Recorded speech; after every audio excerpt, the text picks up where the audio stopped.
कल हमने बात शुरू की थी रिफ्रैक्शन यानी अपवर्तन के बारे में। आज उससे आगे बात करते हैं। जैसे रिफ्लेक्शन यानी परावर्तन में हमने नियम पढ़े थे, लॉ पढ़े थे, लॉ ऑफ रिफ्लेक्शन, है ना, परावर्तन के नियम। वैसे के वैसे अपवर्तन में भी नियम होंगे, लॉ ऑफ रिफ्रैक्शन। ठीक है, लॉज ऑफ रिफ्रैक्शन यानी अपवर्तन के नियम। ठीक है, क्या है अपवर्तन के नियम? अपवर्तन का पहला नियम बिल्कुल परावर्तन के नियम की तरह पहला क्या एक नियम बताया था परावर्तन में। जैसे परावर्तन का पहले उदाहरण ले लेते हैं कि आपतित किरण यानी इंसिडेंट रे और परावर्तित किरण यानी रिफ्लेक्टेड रे, और ये नॉर्मल यानी आपतित किरण, परावर्तित किरण और अभिलंब तीनों एक ही तल में होते हैं। वैसा का वैसा यहाँ पे क्या होगा? अब देखो यहाँ पे क्या हो रहा है, रिफ्रैक्शन हो रहा है, अपवर्तन हो रहा है। लाइट रे आई, ये क्या था? इसका नॉर्मल था, अभिलंब था। ये क्या थी? आपतित किरण यानी रे ऑफ इंसिडेंस, है ना। उसके बाद ये क्या था? नॉर्मल यानी अभिलंब। उसके बाद इसका क्या हो गया? सीधे जाने की बजाय ये थोड़ी सी इधर मुड़ गई, है ना। मान लो कि किससे आ रही है? रेयरर मीडियम से किस में आ रही है? डेंसर मीडियम में आ रही है। ठीक है, किस में आ रही है? रेयरर से डेंसर में आ रही है, मतलब विरल माध्यम से किस में आ रही है? सघन माध्यम में आ रही है। ठीक है, तो अब देखो, अब यहाँ पे आपको पहला लॉ क्या कहना है कि रे ऑफ इंसिडेंस, और ये कौन सी हो गई? रिफ्लेक्टेड रे और नॉर्मल तीनों एक ही प्लेन में होते हैं। ठीक है, मतलब रे ऑफ इंसिडेंस ये वाली रे, ये रे ऑफ रिफ्लेक्टेड रे यानी कि मतलब अपवर्तित किरण, आपतित किरण और अभिलंब तीनों एक ही तल में होंगे, है ना। रे ऑफ इंसिडेंस, नॉर्मल और रिफ्लेक्टेड रे तीनों एक ही प्लेन में होंगे। ठीक है, पहला लॉ समझ में आ गया, है ना। अब बात करते हैं सेकंड लॉ की। सेकंड लॉ क्या है? सेकंड लॉ को हम क्या कहते हैं? स्नेल्स लॉ भी कहते हैं। क्या कहते हैं? स्नेल्स लॉ भी कहते हैं, यानी कि स्नेल का नियम, है ना।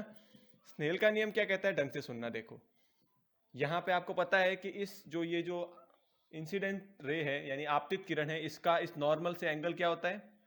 एंगल ऑफ इंसिडेंस होता है कि नहीं होता है? होता है।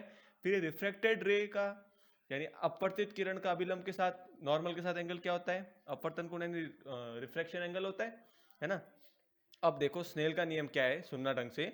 स्नेल का नियम ये है, स्नेल्स लॉ ये है कि sine of angle of incidence upon sine of angle of refraction, यानी कि आपतन कोण का साइन और अपवर्तन कोण का साइन, इनका जो आपस में भाग होता है यानी इनका जो आपस में डिवाइड करते हैं, तो एक कांस्टेंट चीज आती है। क्या आती है? एक कांस्टेंट चीज आती है ना। और इसी कांस्टेंट चीज को हम क्या कहते हैं? इसी को हम क्या कहते हैं? Refractive index. क्या कहते हैं? इसी कांस्टेंट चीज को हम कहते हैं रिफ्रैक्टिव इंडेक्स। क्या कहते हैं? Refractive index. यानी कि अब देखो, ये एक जो नियतांक आता है, क्या आता है? नियतांक, एक नियत मान आता है, इसी को हम क्या कहते हैं? अपवर्तनांक। क्या कहते हैं? अपवर्तनांक। समझ में आई ये बात? ठीक है, तो स्नेल का नियम क्या समझ में आया? अभी आगे और समझ में आएगा। ये मैंने क्या बोला कि आपतन कोण का साइन, अपवर्तन कोण के साइन, इन दोनों का जो भाग है वो एक नियतांक आता है, एक नियत चीज आती है किसी भी एक प्रकार की किरण के लिए। जैसे कि मान लिया कि ये नीले रंग की किरण थी, ब्लू कलर की रे थी, तो उसके लिए एक फिक्स मान आ गया, मान लिया कुछ 5 आ गया, या ऐसा कोई भी, मतलब एक फिक्स वैल्यू आएगी। ठीक है, येलो कलर के लिए 3 आ गया, कोई भी वैल्यू आ सकती है। ठीक है, समझ में आई बात?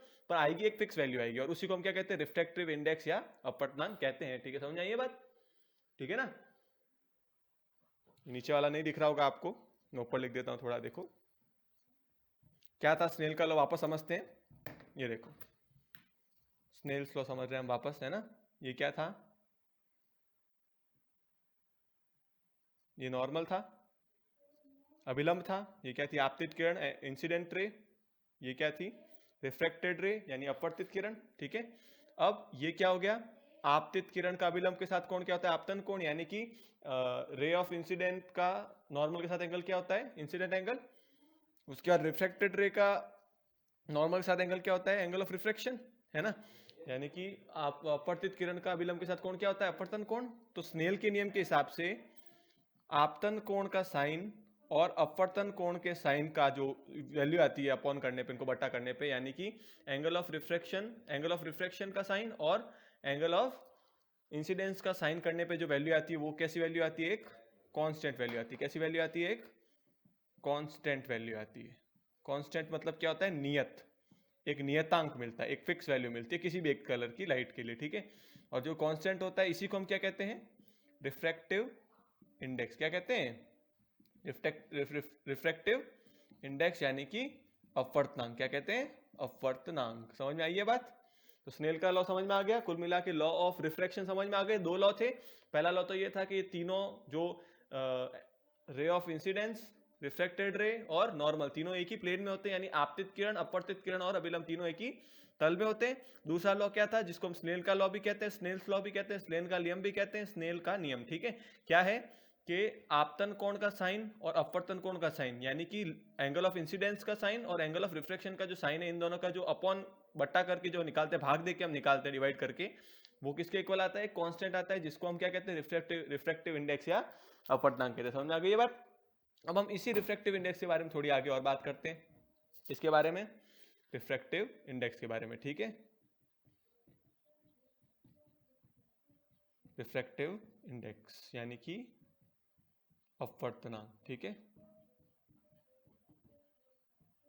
देखते हैं अब इसके बारे में कि रिफ्रैक्टिव इंडेक्स असल में होता क्या है। कि अब हम किसी भी चीज की कंपैरिजन करने की बात करें, जैसे मान लो कि ये था पानी, क्या था, यहाँ पे वाटर था, है ना, और यहाँ पे क्या थी, एयर थी। क्या थी, एयर, है ना। तो कोई ये था नॉर्मल, यहाँ से कोई रे आई, वो सीधी जाने वाली थी, पर क्या हुआ, ये रेयर मीडियम से डेंसर मीडियम में, विरल माध्यम से सघन माध्यम में आई, तो अभिलंब की तरफ थोड़ा सा मुड़ गई, नॉर्मल की तरफ थोड़ा सा मुड़ गई।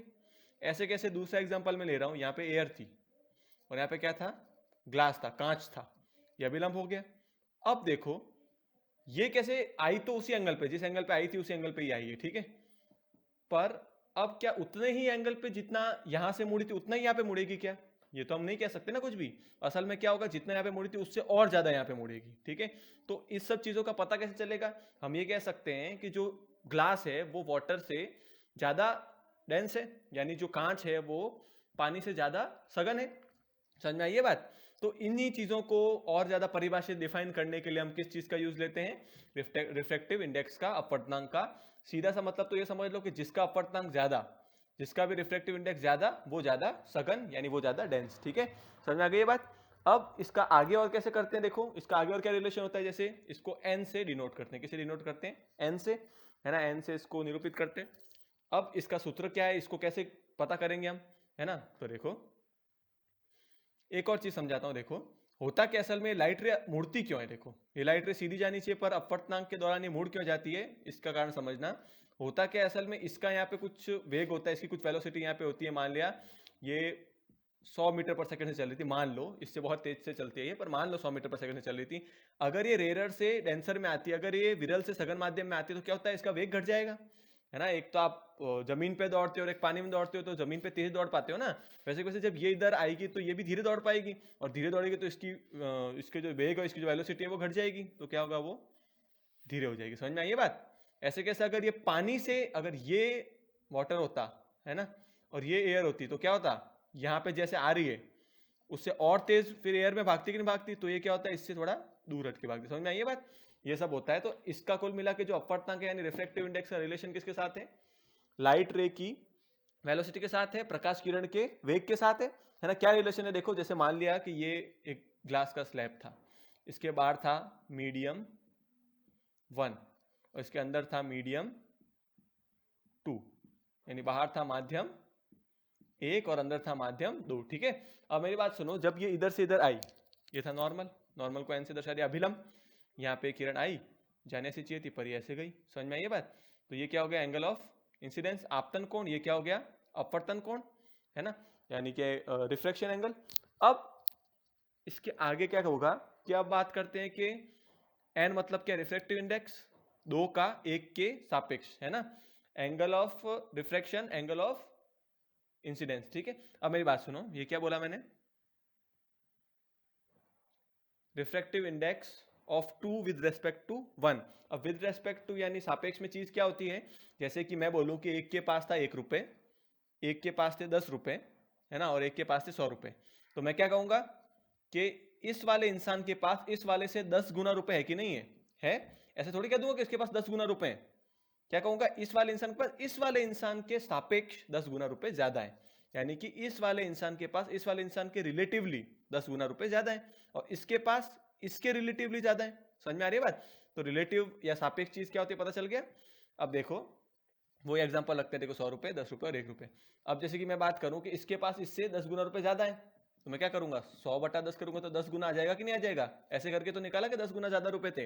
वैसे वैसे यहाँ पे क्या होगा कि रिफ्रैक्टिव इंडेक्स 2 का 1 के सापेक्ष, यानी refractive index of 2 with respect to 1, यानी इसको हम कैसे लिखेंगे n2/n1 लिखेंगे। समझ में आई ये बात, कैसे लिखा, पैसे वाला एग्जांपल याद रखना।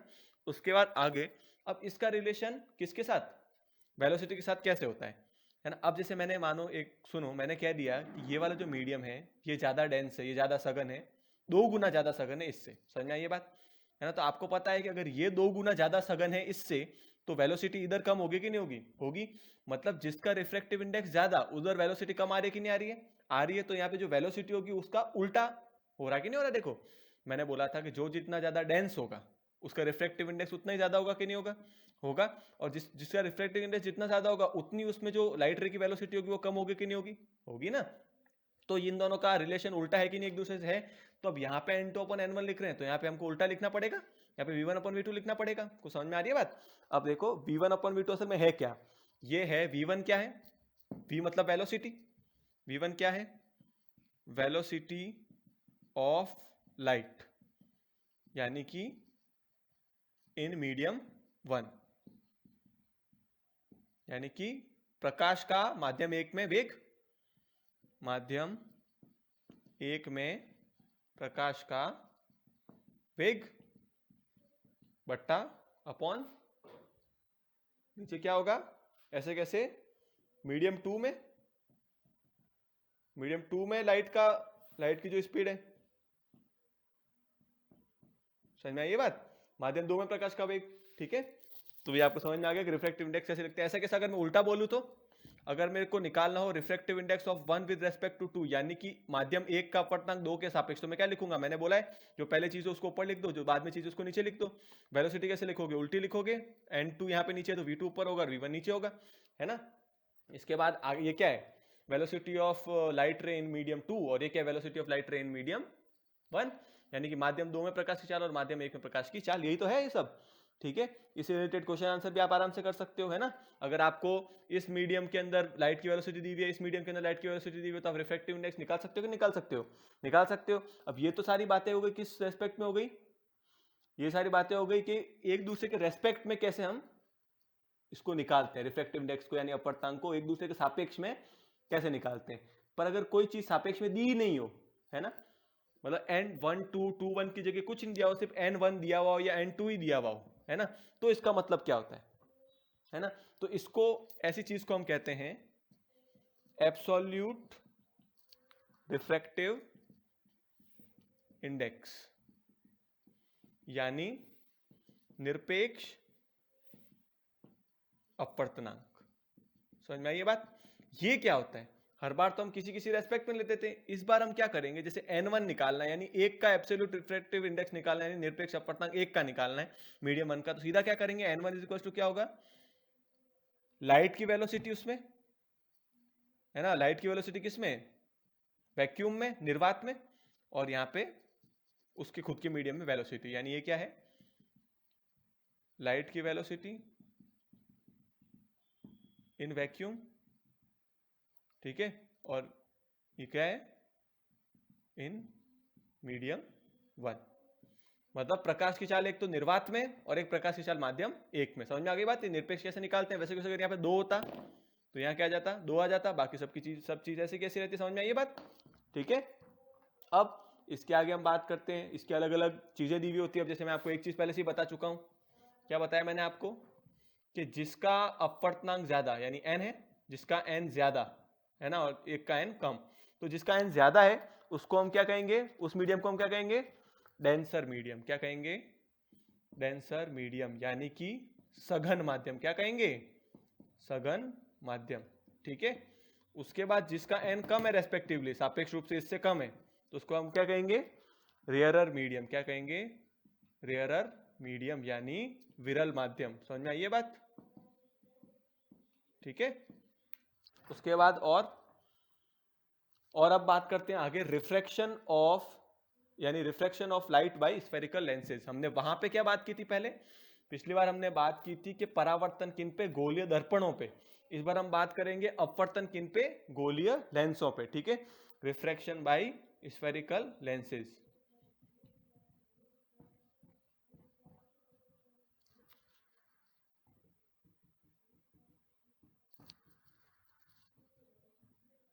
क्या लिखेंगे, गोलीय लेंसों द्वारा अपवर्तन। अब सबसे पहली बात तो अपवर्तन तो आपको समझ में आ ही चुका है। अब समझना है गोलीय लेंस क्या होता है। जैसे गोलीय दर्पण ऐसे होते थे जिनकी एक साइड पॉलिश कर देते थे, ऐसे होते थे, है ना। अब लेंस क्या होते हैं, लेंस होते हैं, इन गोलीय दर्पणों में तो परावर्तन होता था। अब अपवर्तन कराना है अगर हमको लेंसों में, अगर अपवर्तन कराना है तो उनमें क्या होना चाहिए, आर पार होना चाहिए लाइट, तो कहीं भी पॉलिश नहीं करनी होगी। जैसे मैं बोलता हूं मैंने ये बनाया, ये भी एक गोले से लिया हुआ है, ये भी एक गोले से लिया हुआ है, और इन दोनों को आपस में जोड़ दिया, और यहाँ बीच में भी क्या है, कांच है पूरा, ठीक है। तो इन्हीं चीजों को हम क्या कहते हैं, इस चीज को हम क्या कहेंगे, लेंस कहेंगे, ठीक है। और इस प्रकार के लेंस को हम क्या कहेंगे, डबल कॉन्वेक्स लेंस। मैंने क्या बोला था, देखो पिछली बार आपने ये दर्पण बनाए थे, मिरर बनाए थे ना, तो उसमें ये कॉन्वेक्स मिरर था कि नहीं था, जिसमें ये जो बाहर निकली हुई सरफेस है वो ऐसे बाहर निकली हुई हो। तो देखो इसमें भी जो बाहर निकली हुई सरफेस है वो देखो, एक तो ऐसे निकली हुई है और एक ऐसे निकली हुई है, एक ऐसे और एक ऐसे निकली हुई, तो दोनों बाहर की तरफ ही है ना। तो इस चीज को हम क्या कहेंगे, कॉन्वेक्स कहते हैं, यानी उत्तल कहते हैं, है ना। तो देखो इसको क्या कहेंगे, डबल कॉन्वेक्स लेंस, यानी द्वि उत्तल लेंस। समझ में आई ये बात। ऐसे कैसे दूसरी चीज की बात करें, ऐसे कैसे दूसरी चीज हो सकती है, अवतल दर्पण होता है जो, अवतल दर्पण में क्या होता है, कॉनकेव मिरर में अंदर की तरफ गई हुई होती है सरफेस। तो देखो अगर मैं बताऊं ये भी अंदर की तरफ गई हुई सरफेस, ये भी अंदर की तरफ गई हुई सरफेस, और यहाँ बीच में मैंने कांच भर दिया, है ना, ये कांच भर दिया मैंने, तो इस चीज को हम क्या कहेंगे, डबल कॉनकेव लेंस, ठीक है, यानी कि द्वि अवतल लेंस। समझ में आई ये बात, ठीक है ना। उत्तल लेंस अवतल लेंस समझ में आ गया। अब होता क्या है कि double concave double convex lens को सिंपल में, यानी कि द्विउत्तल द्विअवतल लेंस को आसानी से, आसान भाषा में सीधा कह देते हैं कि ये क्या है, ये अवतल लेंस है, और ये क्या है, उत्तल लेंस है। ये क्या है, कॉनकेव लेंस है, और ये क्या है, कॉन्वेक्स लेंस है। समझ में आ गई बात। अब बात करते हैं इनसे रिफ्रैक्शन कैसे होता है। आपने देखा होगा कि आप एक तरह का कांच आता है जिसे जूम होता है, वो ऐसे हाथ में पकड़ने का होता है ना। तो उसमें क्या होता है कि उसको बहुत देर तक कांच किसी भी पेपर पे हम रखते हैं अगर, तो क्या होता है कि वो पेपर जलने लग जाता है। तो असल में क्या होता है कि उसमें सीधी लाइट रेज आ रही होती है बहुत सारी, उन सबको वो क्या कर देता है, फोकस कर देता है, ठीक है, एक जगह पे फोकस कर देता है। तो सारी की सारी जो लाइट की एनर्जी वो एक ही जगह पे लग रही है, तो वहां पे धीरे धीरे क्या हो जाता है, इतना गर्म हो जाता है कि आग लग जाती है ना। तो ये किसका एग्जांपल है, ये क्या है, क्या बोलता मैंने, ये कॉन्वेक्स लेंस है, उत्तल लेंस है, ठीक है।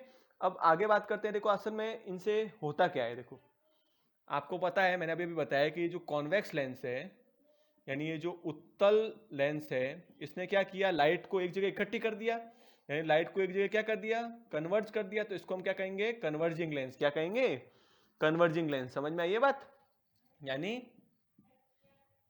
अभिसारी लेंस, ठीक है। उत्तल लेंस को हम क्या कहते हैं, अभिसारी लेंस भी कहते हैं, ठीक है। वैसे वैसे जो अवतल लेंस होता है वो क्या करता है, देखो अवतल लेंस में भी करके देखते हैं क्या होगा।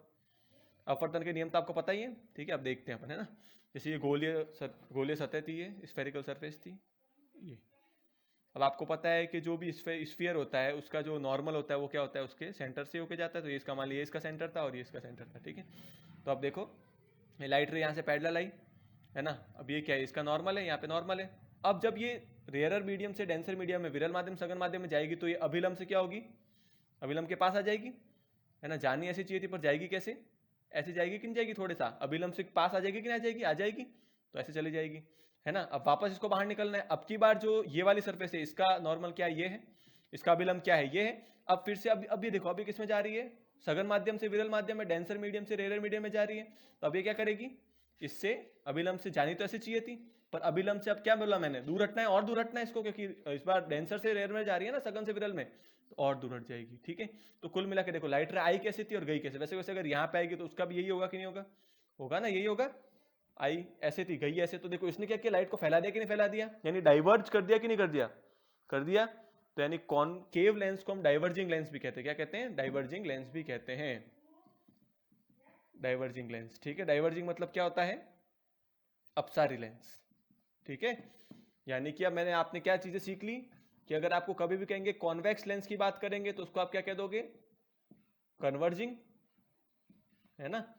यानी कि जब भी आपके उत्तल लेंस की बात आएगी तो आप उसको क्या कह दोगे? अभिसारी। और जब भी आपको कोई कहेगा अवतल लेंस यानी कॉनकेव लेंस, तो आप क्या कह दोगे? वो क्या होते हैं कॉनकेव लेंस? डाइवर्जिंग। क्या होते हैं? डाइवर्जिंग यानी अपसारी। समझ में आई ये बात?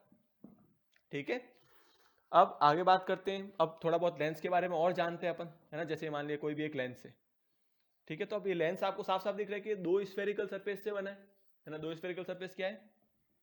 ये देखो, ये और ये है। तो अब दो स्फेरिकल सरफेस है तो दो सेंटर ऑफ कर्वेचर होंगे कि नहीं होंगे?